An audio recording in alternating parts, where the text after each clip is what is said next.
Hello and welcome back to Particular Pixels. I'm Xiaoling and this is my short review for The Tenants. The Tenants is a tenant and property management game, which I suppose should come as no surprise to anyone. You'll be doing renovation jobs where you have to look after tenants, and ones where you'll need to find tenants with specific requirements for other landlords, in addition to dealing with your own properties and tenants. There are a total of 3 zones in the game: the slums, the suburbs and Manhattan to progress through in the game. In my playthrough, I'm partway through the suburbs and have around, I guess about 16 hours in the game so far.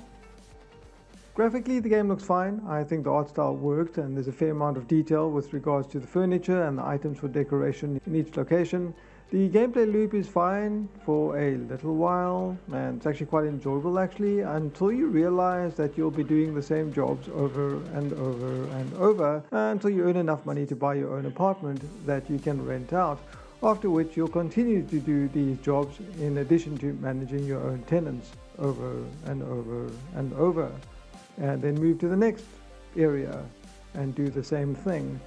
The highest paying jobs are the renovation jobs. They come in both normal and elite flavors, which task you with making kitchens, bedrooms, living rooms, etc., bathrooms, with specific furniture and style preferences. Some clients put more weight into furniture, style or prestige, depending on the job.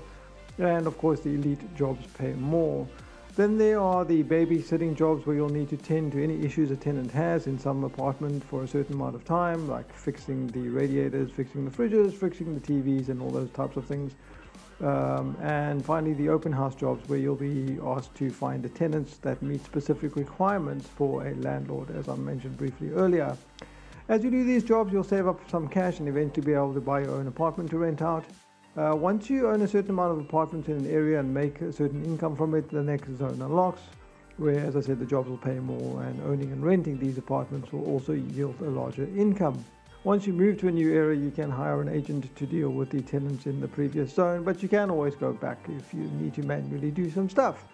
Your character also levels up as you play, unlocking new furniture and items that you can decorate your own apartments with. Leveling up nets you skill points, which you can put into one of 3 skill trees: landlord, tenants and uncle.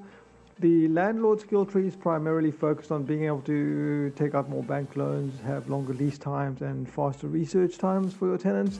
The tenants tree is all about gifts and sabotage options to either make your tenants happier or make them leave, depending on your preference.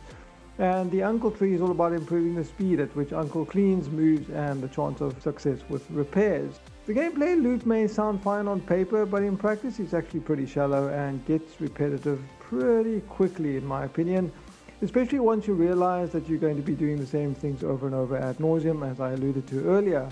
Add to that the incessant messages on your phone that you have to check and the large amount of micromanagement that's going on, and you'll be doing that all the time. It gets pretty tiresome pretty quickly. A tenant wants his place cleaned, pests need dealing with, a fridge that needs repairs, call uncle and manually get him to clean each pile of dirt, repair the item and kill the pest one at a time, every single time. You can't fast forward this section, you can't skip it, and you can't get him to do it automatically. It's very tiresome and you honestly don't really feel like a landlord, but rather some cleaner. The renovation jobs themselves seem interesting at the start until you realize that where and how you place items makes absolutely no difference in the game, so long as they are the required items and have the desired traits that the tenant asks for. The layout is also irrelevant in the game. Spending any time making the place look aesthetically nice makes zero difference. It's inefficient. If you spend time making things look good, you'll soon see that when you work on the same apartment again in a different job, all the work you did is gone and it's been changed to some other random layout. It just doesn't give you any reason to care about these jobs. When you eventually purchase your own property to rent out, the same thing applies to those. Nothing matters except the prestige and the style. And then you just need to make sure you get the tenants that are the most compatible with what you've put down. And after having done tons of these renovation jobs, you just stop caring about layout or looks entirely, even in your own apartments, because it just takes longer and offers zero benefit at all. You can also research your potential tenants and eventually learn their personality types, their likes and dislikes and their preferences, so you can offer them the correct gifts or harass them to get them to move, or build the apartment to perfectly match their preferences, but this process takes very long and just doesn't seem to be worth the effort in my opinion for the extra money you'll get from the rent. My tenants are all on full happiness now, despite me hardly using any of the gift services or designing the apartment specifically for their character type. It feels superfluous and somewhat pointless in my opinion.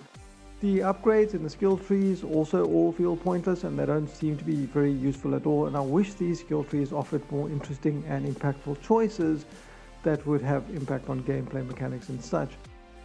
Overall though, these issues lead the game to feel very repetitive very quickly. I found it didn't take me very long to lose interest and the desire to play because it was just the same thing over and over the entire time.